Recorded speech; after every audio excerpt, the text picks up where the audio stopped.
ആരും ഒരാൾ അതിർത്തി പ്രകടിപ്പിച്ചിട്ടുണ്ട്. ഇന്ന് ചേർന്ന RJD യോഗത്തിൽ വലിയ പ്രശ്നമുണ്ടായിരുന്നു. അവർ ചോദിച്ചു 3 അധിക സീറ്റ് കൊടുത്തില്ലാന്നില്ല. അതേപോലെ കേരള 3 അധിക സീറ്റ് ആര് കൊടുക്കാൻ? CPM കൊടുത്തില്ല എന്നുള്ളതാണ്. CPM കൊടുക്കാനും ബാക്കി എല്ലാവരും വാങ്ങാനുള്ളതാ.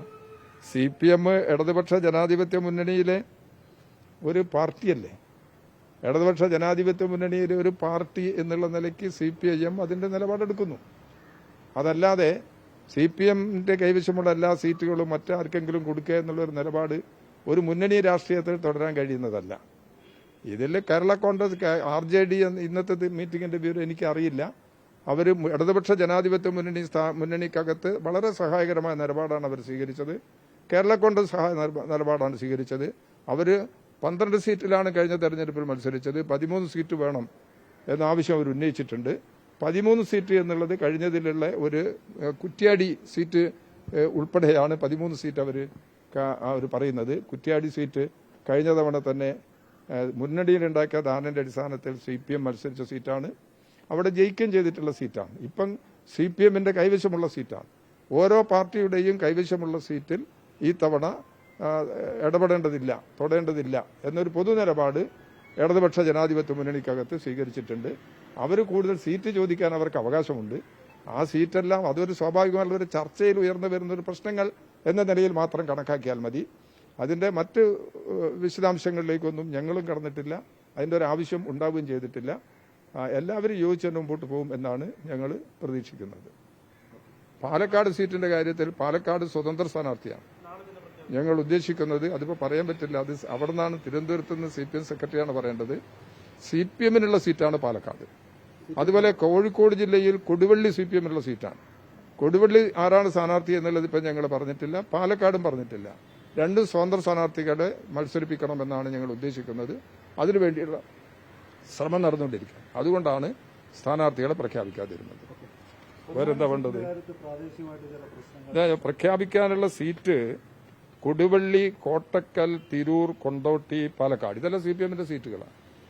അപ്പം അത് ഞങ്ങൾ സ്ഥാനാർത്ഥികളെ കണ്ടെത്തുന്നതിനനുസരിച്ച് പ്രഖ്യാപിച്ച് മുമ്പോട്ട് പോകും. ഞങ്ങളെ പാർട്ടി 75 സീറ്റിൽ ഞങ്ങൾ പാർട്ടിയുടെ അംഗങ്ങളെ, പാർട്ടി പ്രതിനിധികളെ പ്രഖ്യാപിച്ചിട്ടുണ്ട്.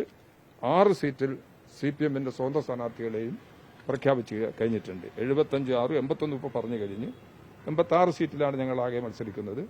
5 സീറ്റിൽ ഈ പറഞ്ഞ രീതിയിൽ സ്വതന്ത്രന്മാർ മത്സരിക്കണം എന്ന് ഉദ്ദേശിക്കുന്ന സീറ്റിൽ ഞങ്ങൾക്ക് ഡിസ്കഷൻ പൂർണ്ണമായിട്ടില്ല. അത് അവരെ ആരാണെന്ന് പൂർണ്ണമായി കണ്ടെത്തിയിട്ടില്ല.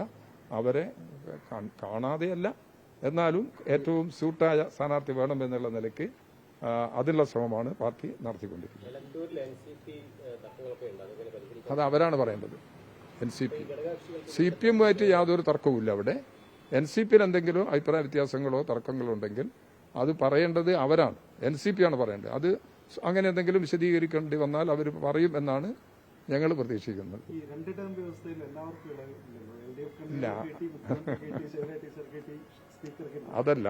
അത് ഞങ്ങൾ മണ്ഡലത്തിന്റെ സാധ്യതകളെല്ലാം പരിശോധിച്ചിട്ട് ഉറപ്പായി ജയിക്കും എന്നുള്ള മണ്ഡലത്തിൽ അങ്ങനെയുള്ള മണ്ഡലങ്ങളിൽ മാറിയിട്ടുണ്ട്.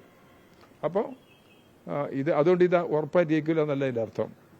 അപ്പോൾ ജനങ്ങളുടെയുള്ള അഭിപ്രായങ്ങൾ കൂടി പരിഗണിച്ച് കൂടുതൽ വിജയസാധ്യതയും കൂടി കണക്കിലെടുത്തുകൊണ്ട് സ്ഥാനാർത്ഥികളെ ഞങ്ങൾ നിശ്ചയിച്ചിട്ടുണ്ട്. അതിനപ്പുറത്ത് അതിനെ കാണേണ്ടതില്ല. അവിടെ ഞങ്ങളുടെ മാനദണ്ഡം 2 തവണയാണ്. ചിലർക്ക് മത്സരിക്കുന്നതിന് കൺസെഷൻ കൊടുത്തിട്ടുണ്ട്. അത് വിജയസാധ്യത കൂടി പരിഗണിച്ചുകൊണ്ടാണ് കൺസെഷൻ കൊടുത്തിട്ടുള്ളത്. അതല്ല നിങ്ങൾ വിലയിരുത്തിക്കോ. പേരാമ്പ്രയിൽ ഞാൻ കണക്കാക്കുന്നത് ഇടതുപക്ഷ ജനാധിപത്യ മുന്നണി നല്ല നിലയിൽ വിജയിക്കുമെന്നാണ്. വിജയിക്കുന്നതിനാവശ്യമായിട്ടുള്ള നിലപാട് സ്വീകരിക്കണം. ഞാൻ കഴിഞ്ഞ തെരഞ്ഞെടുപ്പുകളിലൊക്കെ ഏറ്റവും ഉയർന്ന ഭൂരിപക്ഷമാണ് കഴിഞ്ഞ തെരഞ്ഞെടുപ്പിൽ ഉണ്ടായിരുന്നത്. ഞാനാണ് മത്സരിച്ചത്. 22,000 വോട്ടിന്റെ ഭൂരിപക്ഷത്തിന് കഴിഞ്ഞ തവണ ജയിച്ചിട്ടുണ്ട്. ഇപ്പം ഭൂരിപക്ഷത്തിന്റെ കണക്കൊന്നും ഞാൻ പറയുന്നില്ല. ഇടതുപക്ഷ ജനാധിപത്യ മുന്നണി നല്ല നിലയിൽ മുന്നോട്ട് പോകും എന്ന് തന്നെയാണ് പറയാനുള്ളത്. അയ്യോ, എനിക്കറിയില്ല.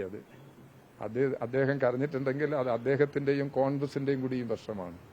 സ്വാഭാവികമായിട്ടും കോൺഗ്രസ് ആണ് അത് വിശദീകരിക്കേണ്ടത്, അങ്ങനെ ഒരു സാഹചര്യം എന്താണെന്നുള്ളത്. അതുപോലത്തെ പല സംഭവങ്ങളും കേരളത്തിൽ ഇനിയും വരാൻ പോവുകയാണ്. അത് നമ്മളെല്ലാം ജീവിച്ചിരിക്കുന്നുണ്ടെങ്കിൽ നമുക്കൊക്കെ അത് അനുഭവപ്പെടും, നമുക്ക് കാണാൻ കഴിയും. അത് ആലപ്പുഴ പാർട്ടിയെ സംബന്ധിച്ച് വിശദീകരിച്ചിട്ടുണ്ട്. ആലപ്പുഴ പാർട്ടിയാണ് അതിനെ സംബന്ധിച്ച് അഭിപ്രായം പറയേണ്ടത്. തീർച്ചയായും അവരാ നിലപാട് പറയുമെന്നാണ് തോന്നുന്നത്. അല്ല, SIR പൊതുവെ ഇലക്ഷന്റെ എങ്ങനെ പ്രതികരിക്കുന്നതിന്റെ അവസാനത്തെ സ്ഥിതി എന്താണെന്നുള്ളത് ഞങ്ങൾ പരിശോധിച്ച് വരുന്നേ ഉള്ളൂ. ആദ്യഘട്ടത്തിലുള്ള നിലപാടാണെങ്കിൽ SIR വോട്ടർ പട്ടികയിൽ നിന്ന് യഥാർത്ഥ വോട്ടർമാരെ ഒഴിവാക്കിക്കൊണ്ടുള്ള സമീപനമാണ് സ്വീകരിച്ചിരിക്കുന്നത്. അതിന്റെ ഏറ്റവും അവസാനത്തെ സ്ഥിതി എന്താണെന്നുള്ളത് പരിശോധിച്ചെങ്കിലേ പറയാൻ കഴിയും. ഇപ്പോൾ എനിക്ക് അത് സംബന്ധിച്ച് SIR കേന്ദ്ര ഗവൺമെന്റും ഇലക്ഷൻ കമ്മീഷൻ എടുത്ത നിലപാടുകൾ അത് ജനാധിപത്യ വ്യവസ്ഥയ്ക്ക് വേണ്ടത്ര ചേർന്ന രീതിയിലല്ല.